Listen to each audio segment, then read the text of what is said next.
कि कितने निर्दोष लोगों को पुलिस ने सिर्फ अपनी नाकामयाबी छिपाने के लिए जेल भेज दिया। भाई पुलिस और सरकार अगर किसी को दबाने काम करती तो वो कोर्ट की तरफ जाता, और कोर्ट भी जब ना सुने तो फिर कहाँ से न्याय मिलेगा। पीड़ा सुनी, जिस तरह उनको मारा गया, उनके हाथ पैर तोड़े गए, और स्पेशली ये कह के कि बुलाओ चंद्रशेखर आज़ाद को, हम देखेंगे वो आपकी रक्षा कैसे करेगा। पहले पुलिस ने मिठाई के नाम पे मांगा, नहीं दिया तो जेल भेज दिया, किसी को घर से उठा के, किसी को अस्पताल से उठा के। आजाद समाज पार्टी के सांसद चंद्रशेखर आज बलौदाबाजार जो कांड हुआ था उस मामले के जो आरोपी हैं उनसे मिलने के लिए जेल पहुंचे थे, और आप देख रहे हैं कि जेल में पहुंचकर वो मिलकर निकले हुए हैं और पार्टी के जितने कार्यकर्ता हैं उनसे मेल मुलाकात वो कर रहे हैं। यहाँ पर जो जानकारी मिली है कि बलौदाबाजार जो कांड हुआ था उसके जो आरोपी हैं कांग्रेस के विधायक देवेंद्र यादव से उन्होंने मुलाकात की और अन्य आरोपियों से मुलाकात की। हम आपको बता दें कि 186 बलौदाबाजार जो कांड हुआ था जिसमें कलेक्टर को जला दिया था, 186 जो आरोपी इस मामले में बनाए थे देवेंद्र यादव सहित, उन सब से वो मुलाकात किए हैं। और जैसे इस बात की जानकारी मिली कि आज़ाद यहाँ पर पहुँचे हैं तो उनकी पार्टी के कार्यकर्ता और समर्थक भी यहाँ पर पहुँच चुके थे, काफ़ी संख्या में समर्थक यहाँ पहुँचे थे। पुलिस फोर्स भी बढ़ा दिया गया था, पुलिस फोर्स भी आप देख रहे हैं कि जेल के सामने पुलिस फोर्स बढ़ा दिया गया था और जेल के मुख्य गेट को भी यहाँ पर बंद कर दिया गया था। तो ये यहाँ पर स्थिति थी और अब मेल मुलाकात करके जो आज़ाद हैं वो निकल कर बाहर आ चुके हैं। मीडिया से वो चर्चा भी करेंगे और चर्चा के बाद उनसे हम जानेंगे कि किस तरह से उनकी बातचीत हुई, क्या है और इस पूरे मामले में जो कार्रवाई है उसको लेकर वो क्या सोचते हैं, उन तमाम मुद्दों को लेकर चर्चा करेंगे। आइए चलते हैं। मैं जो पीड़ित लोग यहाँ बंद हैं, निर्दोष लोग जिनको दोषी बनाकर, जिनके ऊपर बहुत बुरी तरह से मारपीट करके जिनको जेल भेजा गया, मैं उन्हीं से मिला हूँ और उनसे मिलके मुझे एहसास हुआ है कि कितने निर्दोष लोगों को पुलिस ने सिर्फ अपनी नाकामयाबी छिपाने के लिए जेल भेज दिया।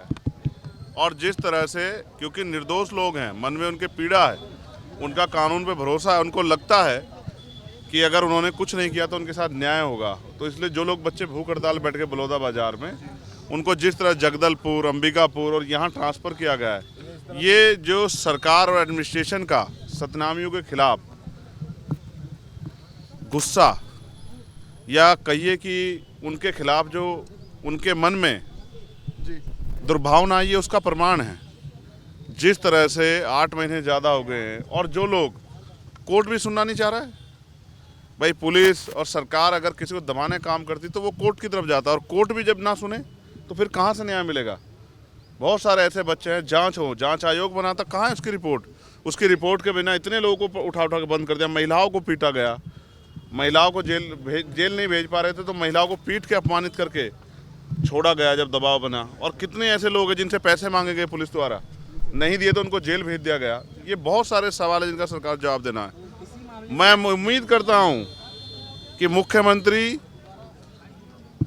सोचेंगे कि ये जो जुल्म उन्होंने किया है, ये जुल्म इतनी आसानी से सतनामी समाज भूलने वाला नहीं है। सर, आप पहले भी छत्तीसगढ़ आ चुके हैं और कई बार इसके खिलाफ आवाज भी उठा चुके हैं, लेकिन इस पर कोई कार्यवाही नहीं हो रही, कोई रिजल्ट नहीं मिला, तो इसके आगे आप क्या किस तरह से? आप इसको इस तरह समझिए कि सरकार आंखें बंद करके बैठ गई, वो सतनामी को कुचलना चाहती है, वो सतनामी समाज के झंडे को पैरों तले रोंदना चाहती है। इसलिए इस अन्याय के खिलाफ जो हमारी लड़ाई है, संघर्ष है, वो हमारा जारी रहेगा। किस तरह की लड़ाई आगे रहेगी? आज हम लोगों ने तय कर लिया है, जो हमने उनकी पीड़ा सुनी, जिस तरह उनको मारा गया, उनके हाथ पैर तोड़े गए, और स्पेशली ये कह के कि बुलाओ चंद्रशेखर आज़ाद को, हम देखेंगे वो आपकी रक्षा कैसे करेगा। जिस तरह से छोटे छोटे बच्चों को जेल में भेजा गया है, जिस तरह से उनके परिवार खून के आंसू रो रहा है, आज उनकी जेब में, कमाने वाला तो जेल में, और उनकी जेब में इतने पैसे नहीं अपने परिवार से मिलने, और फिर जगदलपुर, अंबिकापुर जिस तरह से किया जा रहा है, ये एक तरह का जो है, ये इस तरह का दंड जो अंग्रेज भी नहीं देते थे, उस तरह का दंड जो सरकार दे रही है। हमने तय कर लिया कि 20 फरवरी को इसके खिलाफ हम लोग मुख्यमंत्री आवास का घेराव करेंगे और पूरे प्रदेश और देश से लोग आएंगे और मजबूत घेराव हम लोग करेंगे। हम लोग चैन से नहीं बैठेंगे अगर मुख्यमंत्री जी हमारी पीड़ा नहीं सुनेंगे। हमारे लोग, क्योंकि उनके पास पावर है, वो चाहे तो सारे मुकदमे आप ले सकते हैं, क्योंकि जांच आयोग जो बना है आपका, उसकी रिपोर्ट के बगैर इतने लोगों को जेल भेजा गया है। आपको करानी चाहिए जांच, जो दोषी उस पर कार्रवाई करो। हमारे लोगों की जान जा रही है, आपको चुनावी रणनीति दिख रही है? चुनावी रणनीति की चिंता वो करें जिन्होंने 3-3 फेज में चुनाव करा रहे हैं जो, और रिजल्ट भी अलग अलग डेट में 18, 21, 24, उनको चिंता होगी। हमने तो तय कर रखा है, तब तो इलेक्शन में अनाउंस हुआ जब हमने आने की घोषणा की थी।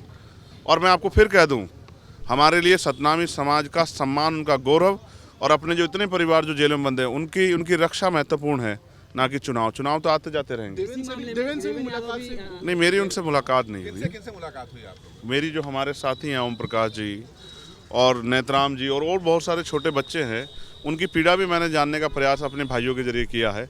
लेकिन मैं इस बात से मुझे खुशी है कि अन्याय के खिलाफ इस लड़ाई में वो डर में नहीं है, वो अंदर अंदर ताकतवर हो रहे हैं। उनके मन में विश्वास पैदा हो रहा है कि अगर सरकार हमारे साथ न्याय नहीं करेगी तो हम लोगों को अपनी लड़ाई किस तरह से लड़नी है, ये विश्वास लड़ने की का जो भावना है उनके अंदर पैदा हो रही है, संघर्ष करने की। दो विधायक अंदर हैं यहाँ पर, एक देवेंद्र यादव बलौदाबाजार वाले मामले में और ईडी मामले में कवासी लखनऊ। क्या सरकार दमनकारी नीति पे उतर रही है? ऐसा लग रहा देखो, मैं इन दोनों को नहीं जानता हूँ पर्सनली।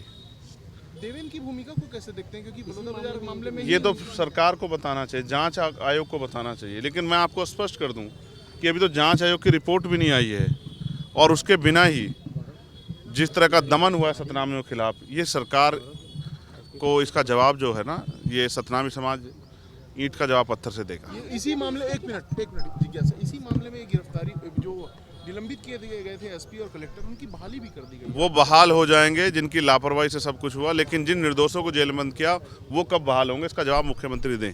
इनके परिवारों के ऊपर जो आर्थिक दंड पहले पुलिस ने मिठाई के नाम पे मांगा, नहीं दिया तो जेल भेज दिया, किसी को घर से उठा के, किसी को अस्पताल से उठा के, किसी को काम से उठा के, बिना जानकारी के, बिना तथ्यों के, और अब उनके परिवारों को मिलने जाना पड़ रहा है 300-300 किलोमीटर दूर। ये जो इस तरह की मुसीबत सतनामी समाज पे आ गई, उनके जो आंसू जो सूख नहीं रहे, इसका जवाब मुख्यमंत्री को देना पड़ेगा, सरकार को देना पड़ेगा। एक सवाल आपसे ये है कि पूरी घटना के बारे में आपने अध्ययन किया गया, ये आरोप लग रहा है कि पूरी साजिश थी, साजिश के तहत कलेक्टर जला दिया गया। आपको क्या लगता है पूरी घटना के? जांच आयोग की रिपोर्ट आने दीजिए, अगर निष्पक्ष जांच होगी तो दूध का दूध और पानी का पानी हो जाएगा, और ये पता लग जाएगा कि इस आंदोलन में जो सतनामी समाज था वो सिर्फ और सिर्फ जैद खम के सम्मान में और गुरु घासीदास के सम्मान में अपनी पीड़ाओं को लेकर आया था। क्योंकि कई बार उन्होंने जो है इस बात का अनुरोध सरकार से किया था, इसकी न्यायिक जांच करा दो। एक दिन पहले होम मिनिस्टर का स्टेटमेंट आना कि हम न्यायिक जांच कराएंगे, जांच तो पहले भी हो सकती थी, क्यों मौका दिया गया कि लोगों में आक्रोश पैदा हो?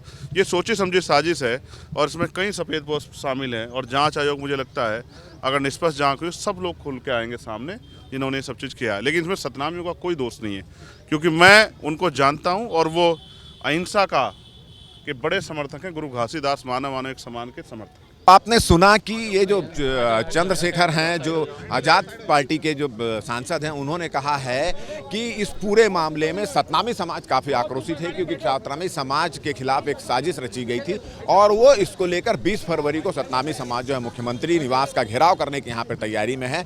और इसके अलावा उन्होंने ये भी कहा कि इस मामले में जो जाँच चल रही है, वो जाँच से दूध का दूध और पानी का पानी हो जाएगा। ये बलौदाबाजार घटना के बारे में तो हमारी कांग्रेस पार्टी लगातार सरकार को कटघरे में खड़ी करी है।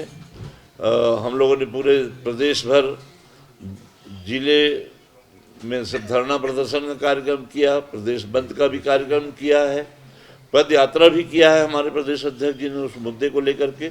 लेकिन ये सरकार के कान में जू तक नहीं रेंग रही है।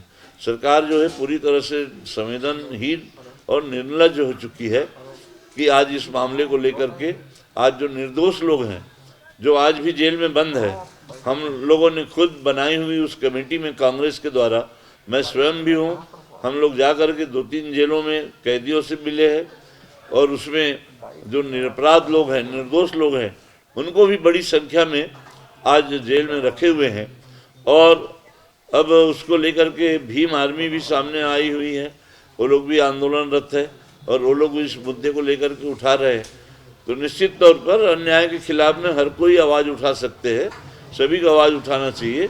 आज निर्दोष लोगों के ऊपर में बलौदाबाजार कांड में आज जो है कार्रवाई हो रही है, उसमें जो इन्वॉल्व थे, जो संलिप्त थे भारतीय जनता पार्टी के नेता और कार्यकर्तागण, एक भी लोगों को उसमें जेल में नहीं भेजा है, जबकि प्रमुख रूप से अगवानी यही भारतीय जनता पार्टी के नेताओं ने बलौदाबाजार कांड में किया था।